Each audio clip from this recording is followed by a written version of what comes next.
Numerical जैसे ही तुम्हारे सामने आता है ना, तुम पता है क्या करते हो, तुम उसको वर्बली हाथ में ले लोगे, ऐसे पढ़ना चालू कर दोगे, अच्छा ये पूछा हुआ है, ओके इसमें क्या है, इस क्वेश्चन तो बड़ा आसान लग रहा है, इसमें देखते हैं, अच्छा ये इसमें डेंसिटी पूछी हुई है, अच्छा मास को ऐसे रख देंगे इस तरीके से, नीचे से इसके वॉल्यूम आ जाएगा, वैल्यू पुट करेंगे, आंसर आ जाएगा इस तरीके से, चलो हो जाएगा, एग्जाम में देख लेंगे। दूसरा क्वेश्चन चालू किया, अच्छा इसके अंदर तो ये कैपिलरिटी पूछ रहा है मुझसे, कैपिलरी राइज का फॉर्मूला दे रखा है, फॉर्मूला लगा देंगे, वैल्यू पुट कर देंगे, आंसर निकाल लेंगे, कोई दिक्कत नहीं, एग्जाम में करेंगे। आप भी करते हो ना ऐसे? और सब बताना मुझे कमेंट बॉक्स के अंदर कौन कौन देख के ऐसे बैठ के, बेटा न्यूमेरिकल को ऐसे नहीं पढ़ा जाता कभी भी, है ना, कि आप बैठे हो लेटे हुए हो किताब हाथ में रखी हुई है, ऐसे कभी भी न्यूमेरिकल को नहीं पढ़ा जाता। न्यूमेरिकल के लिए बहुत सारी गलतियां आप लोग कर रहे होंगे। यहां पे मैंने लिखा है वार्निंग। वार्निंग का मतलब अगर इन चीजों को आप अवॉइड कर देते हो जो मैं आपको बताने वाला हूं इस वीडियो में, तो डेफिनेटली आपकी न्यूमेरिकल को करने की जो अप्रोच है वो बहुत ही ज्यादा स्ट्रांग होने वाली है, और आप लोगों से जो न्यूमेरिकल्स हैं वो काफी जल्दी से सॉल्व भी होंगे। देखो सबसे पहले ये समझते हैं हम लोग कि आप लोगों को करना क्या चाहिए, ये बहुत जरूरी है। देखो सबसे पहले हमारे पास, आप लोगों ने सुना होगा लेकिन मैं थोड़ा सा उल्टा बताऊंगा, बहुत सारे बुद्धिमान लोग इस वीडियो के नीचे कुछ अपने अपने व्यूज भी देंगे, लेकिन उन सभी के लिए ये वीडियो है। आप सभी देखना, इस वीडियो के ऊपर हेट ना देकर के ना, या चीजों को समझने की कोशिश करना, मैं आपको क्या बताने आया हूं इस वीडियो में। देखिए सबसे पहली बात है कि आप लोगों को फॉर्मूला मैंने स्टेप नंबर 1 पे क्यों रखा, क्योंकि आप कोई भी एग्जाम फेस कर रहे हो ना, सबसे ज्यादा जो क्वेश्चन रहते हैं वो फॉर्मूला बेस्ड रहते हैं। मोस्ट ऑफ द क्वेश्चन जितने भी आप लोग करते हो वो सारे के सारे क्वेश्चन आप लोगों के फॉर्मूला बेस्ड रहते हैं। तो मेन चीज क्या है कि आप लोग जो शॉर्ट नोट्स बनाते हो या आप लोग जब भी कभी पढ़ाई करते हो तो फॉर्मूला को हाईलाइट करें और फॉर्मूलाज को याद करने की कोशिश करें। कई बार ऐसा होता है कि हम लोग क्या करते हैं, डिनोमिनेटर को नोमिनेटर से चेंज कर देते हैं, ऐसा कई बार गलती होती है। तो फॉर्मूला रिवाइज करना इज द प्राइमरी थिंग जो आप लोगों को बहुत जरूरी है करना।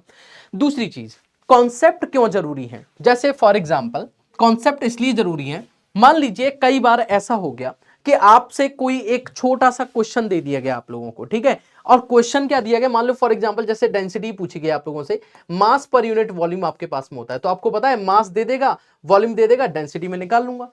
लेकिन मान लो तुमसे ये चीज पूछी नहीं गई, तुमसे कुछ और ही दिया गया और ही पूछा गया, लेकिन फॉर्मूला यही इस्तेमाल होना था। यानी कि मान लो तुम्हें वॉल्यूम की जगह एरिया और लेंथ दे दिया गया, या फिर मास की जगह पर तुमको क्या दे दिया गया, इस जगह पर मान लो फॉर एग्जांपल कई जगह मास दे देगा, उसकी जगह वेट दे दिया और उसके साथ एक इंफॉर्मेशन दे दी, तो आपको यह पता होना चाहिए कि वेट और मास में क्या रिलेशन है, आपको ये पता होना चाहिए एरिया और लेंथ और वॉल्यूम में क्या रिलेशन है, या फिर आप लोगों से डेंसिटी ना देकर के स्पेसिफिक ग्रेविटी यानी कि विशिष्ट गुरुत्व आपको लोगों को दे दिया गया, तो उसका और डेंसिटी का क्या रिलेशन है। तो ये सब कहां से क्लियर होता है, ये आपका कॉन्सेप्ट से क्लियर होता है।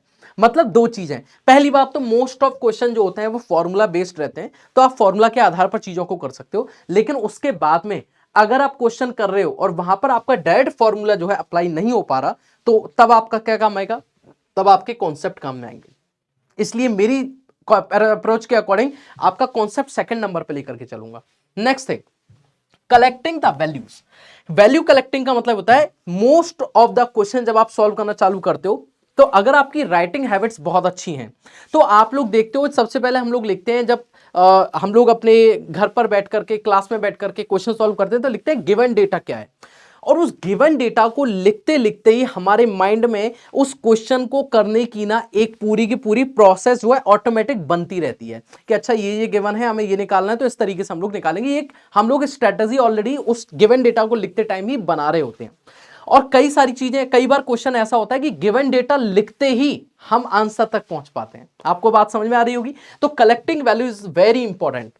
Next one is the unit conversion.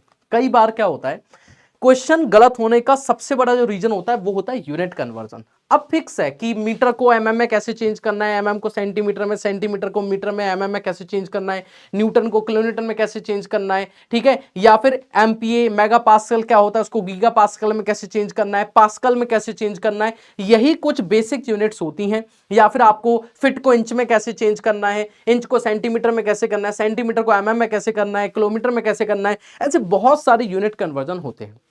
तो अगर आप लोग यूनिट कन्वर्जन में गलती करोगे तो डेफिनेटली आपका आंसर गलत आएगा। कई बार आपने देखा होगा ऑप्शन आपका ए लिखा हुआ है, वहां पे आंसर आ रहा है 7.06, बी ऑप्शन दे रखा है आप लोगों को 70.6, सी ऑप्शन आप लोगों को दे रखा है क्या 706 और डी ऑप्शन आप लोगों को दे रखा है कितना, मान लीजिए 0.706।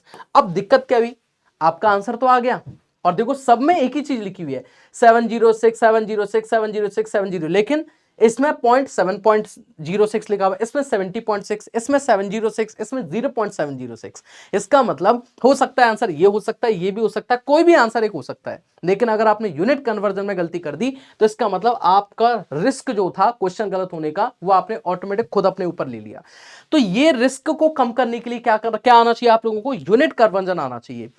जिस यूनिट को कन्वर्ट करने से आपका क्वेश्चन आसान बन रहा है वो बहुत जरूरी है। मान लो क्वेश्चन आपने आंसर निकाली है एमएम में, क्वेश्चन पूछ रखा था मान लो सेंटीमीटर में, समझना इस बात को।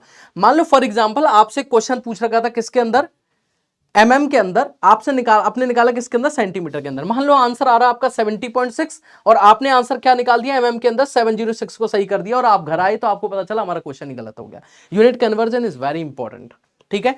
Next one, go with easy to hard then go for the moderate. मैंने क्यों लिखा, अब समझें इस बात को। देखो इजी क्वेश्चन का जो बेसिकली जो आधार होता है इजी क्वेश्चंस का, वो क्या होता है, इजी क्वेश्चंस का बेसिक जो आपका रूट होता है वो रूट होता है आपके पास में दैट इज फॉर्मूला बेस्ड। मतलब पूरी तरीके से इजी क्वेश्चन जो होंगे वो फॉर्मूले पर आधारित ही होते हैं। दूसरा चीज, और जो हार्ड क्वेश्चंस होते हैं वो कॉन्सेप्ट के ऊपर आधारित होते हैं। तो अगर आपने इजी और हार्ड दोनों क्वेश्चंस को कर लिया, देखो पहली बात तो मैंने क्या बताया कि आपके पास जो इजी क्वेश्चंस हैं वो फॉर्मूला बेस्ड होते हैं और जो हार्ड क्वेश्चंस होते हैं वो आपके कॉन्सेप्ट बेस्ड होते हैं। तो अगर आपने इन दोनों के ऊपर पकड़ बना ली तो उसके बीच में जितने भी क्वेश्चंस आएंगे वो हार्ड और इजी के बीच के ट्रांजिशन से ही पूछे जाएंगे। जैसे हार्डेस्ट क्वेश्चन मान लो कोई भी बन गया, कोई भी हार्डेस्ट क्वेश्चन बन गया, जैसे आप देखते होगे कि आप लोगों से वेलोसिटी का कोई क्वेश्चन पूछ लिया या फिर एक्सेलरेशन का कोई क्वेश्चन आ गया, या फिर मान लीजिए मैं सिविल इंजीनियरिंग की बात करूंगा तो उसमें आपसे बॉन्ड स्ट्रेंथ का कोई क्वेश्चन पूछ लिया गया। जैसे आप लोग निकालते भी हो, मान लो आप लोगों से बॉन्ड स्ट्रेस का एक क्वेश्चन पूछ लिया गया, ठीक है। अब बॉन्ड स्ट्रेस का एक क्वेश्चन हम लोग निकाले या फिर एक काम करते हैं डेवलपमेंट लेंथ के बारे में बात करते हैं, ठीक है। मान लो आप लोगों से डेवलपमेंट लेंथ का कोई क्वेश्चन आप लोगों को दे दिया, ठीक है। फॉर्मूला, पहली बात सबसे पहला अप्रोच क्या है, फॉर्मूला पता होना चाहिए, ठीक है। फॉर्मूला पता होगा इसका मतलब क्या हुआ आपके पास में, दैट इज आपके पास में आ गया फाई ऑफ या फिर लिख सकते हो सिग्मा एस टी अपॉन और नीचे क्या आ जाएगा 4 times of tau p d, क्या आ गया, या फिर इसको sigma s t 0.87 f y into 5 upon 4 times of tau p d, ये आपका फॉर्मूला हो गया। अब आप लोगों को क्या पता होना चाहिए, अब आप लोगों को पता होना चाहिए कि व्हाट इज द एलडी। पहली बात तो जितनी चीजें आपके फॉर्मूले के अंदर हैं आपको वैल्यूज पता होनी चाहिए। मतलब आप लोगों को एलडी पता हो कि डेवलपमेंट लेंथ है, ये भी पता होना चाहिए कि डेवलपमेंट लेंथ होती क्या है। तो ये मिनिमम लेंथ है जो हम लोग रेनफोर्समेंट सेक्शन के अंदर पेनिट्रेट करते हैं जिससे कि वो बाहर से टेंशन लगाने पर बाहर खिंच के ना आ जाए। मतलब कंक्रीट शरीर के ऊपर इतनी मजबूत पकड़ बना ले ताकि वो बाहर ना निकल के आ पाए। हमें उतना अंदर कंक्रीट को डालना, उतना अंदर हमें रेनफोर्समेंट बार को डालना है। तो जितना अंदर हमने रेनफोर्समेंट बार को डाला कंक्रीट के अंदर जिससे कि वो बाहर खिंच के नहीं आ रही, तो उसी को हम लोग डेवलपमेंट लेंथ बोलते हैं। फिर उसके बाद फाई क्या है, तो nominal dia of the bar है फाई। फिर इसके बाद सिग्मा एस टी क्या है, उस पर्टिकुलर सेक्शन के ऊपर कितना स्ट्रेस जनरेट हो रहा है स्टील के अंदर, वो सिग्मा एस टी है। उसके बाद टॉबीडी क्या है sir, this is the bond stress value. तो इस सारी वैल्यू पहली बात तो मुझे पता होनी चाहिए। पहला पॉइंट क्या है, फॉर्मूला याद हो। दूसरा, इस फॉर्मूले में जितनी भी वैल्यूज है वो सब मुझे पता हो। तो इसके ऊपर आसान क्वेश्चन क्या बनेगा कि नॉर्मल कंडीशन में आपको सिग्मा एस टी दे दिया, टॉबीडी दे दिया, फाई दे दिया, सब कुछ दे दिया, बन गया इजी क्वेश्चन। टफेस्ट क्वेश्चन क्या बनने के चांसेस हैं कि यहां पे सर इसको दे दिया कि भाई जो स्टील हमने इस्तेमाल किया है ना वो आप लोगों ने H/SD इस्तेमाल की। जनरली टेंशन के केस में निकालते हैं, मान लो कंप्रेशन के केस में दे दिया। मान लो उस जगह पर आपके पास में जो सपोर्ट था वो कन्फाइंड एंड कंप्रेशन दे दिया, तो और क्वेश्चन में आपको इसको वैल्यू को और बढ़ाना पड़ेगा। एम जैसे हम लोग जनरली निकालते हैं M/V प्लस 30% से हम लोग निकालते हैं, तो ये हाईएस्ट क्वेश्चन भी बन सकता है। तो आपको इजी और हार्ड वाले क्वेश्चन जो होते हैं, इजी क्वेश्चन फॉर्मूला से सॉल्व होते हैं और हार्ड क्वेश्चन कॉन्सेप्ट से सॉल्व होते हैं with the help of formula. लेकिन इन दोनों के बीच का क्वेश्चन बड़े आसानी से आप कर पाओगे। तो आई थिंक आप लोगों के अप्रोच समझ में आएगी कि फॉर्मूला याद करना इज कंपलसरी, बट फॉर्मूले के साथ साथ जो चीज जरूरी है वो है इस फॉर्मूले में जो चीजें दे रखी हैं वो अपनी हार्डेस्ट सिचुएशन में क्या और किस कंडीशन में पूछी जा सकती हैं। मैंने आपको जो बताया, फॉर्मूला याद होना चाहिए, कॉन्सेप्ट स्ट्रांग होने चाहिए, तो फॉर्मूला से इजी क्वेश्चंस, कॉन्सेप्ट से हार्ड क्वेश्चन बनेंगे। डेटा को कलेक्ट करना, मतलब अगर आपको क्वेश्चन समझ में नहीं आ रहा तो डायरेक्टली क्या करो, आप वहां से डेटा को देखो क्या क्या गिवन है, एक जगह पे लिख लो, उसके बाद फॉर्मूले को रखो, फिर देखो मैच करके क्या चीजें गिवन है, क्या निकालने की कोशिश करनी है। एक या दो वैल्यू भी अगर हमें लग रहा है कि ये अननोन है तो फिर एक ही वैल्यू हो सकती है अननोन, तो फिर दूसरी जो वैल्यू है कोशिश करो उसको कहां से निकाला जा सकता है, और वो सब कहां से आएगा, कॉन्सेप्ट से आएगा। फिर यूनिट कन्वर्जन, क्योंकि एग्जाम में सबसे ज्यादा गलत होने के चांसेस यूनिट कन्वर्जन के कारण से ही होते हैं। जैसे फॉर एग्जांपल मैंने आप लोगों के यहाँ पे ना एक फॉर्मूला भी ले रखा है भाई, कि सबसे पहले आप लोगों को ये पता होना चाहिए कि डेंसिटी होती क्या है, ठीक है। डेंसिटी को रो से प्रेजेंट करते हैं, इसको फॉर्मूला होता है मास अपॉन वॉल्यूम। अब आपको ये नहीं पता ना कि मास क्या चीज है, वॉल्यूम क्या चीज है, तो आप लोग वहां पे मात खा जाओगे, गड़बड़ हो जाएगी। तो भाई आपको वॉल्यूम पता होना चाहिए। वॉल्यूम क्या होता है, स्पेस ऑक्यूपाइड इन 3 डायमेंशन। तो बता दिए, space occupied in 3 dimension, occupied in 3 dimension. तो ये क्या हो जाएगा आपके पास, दिस इज द वॉल्यूम, ये आपका वॉल्यूम हो गया। हिंदी में इसको क्या बोलते हैं, आयतन। हिंदी में लिखूंगा तो क्या हो जाएगा बेटा आपके पास, हिंदी में हो जाएगा त्रिविमीय ज्यामिति में घेरा गया स्थान, ठीक है।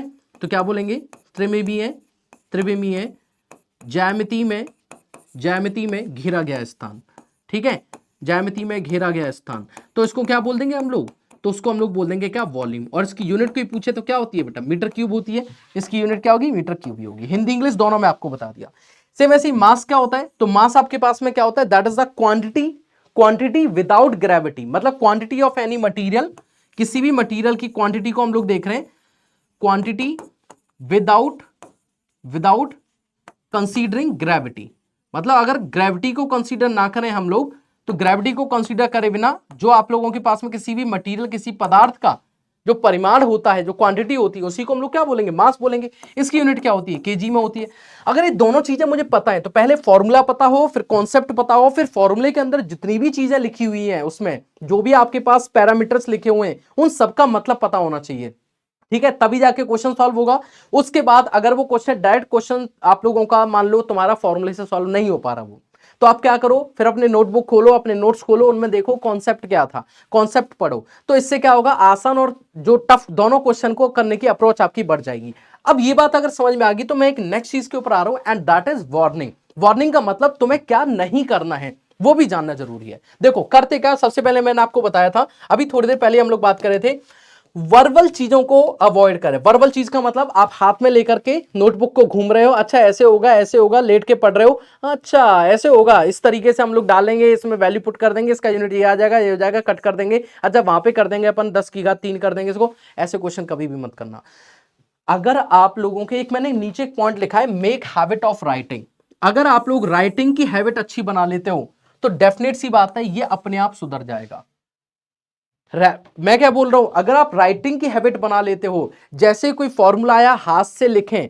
देखो एक और चीज बताता हूं, जैसे एक टॉपिक के ऊपर ना फिक्स होता है कि इससे 5 या 7 तरीके के न्यूमेरिकल क्वेश्चंस बन सकते हैं, उन 5-6 तरीकों को कर लो आप सॉल्व।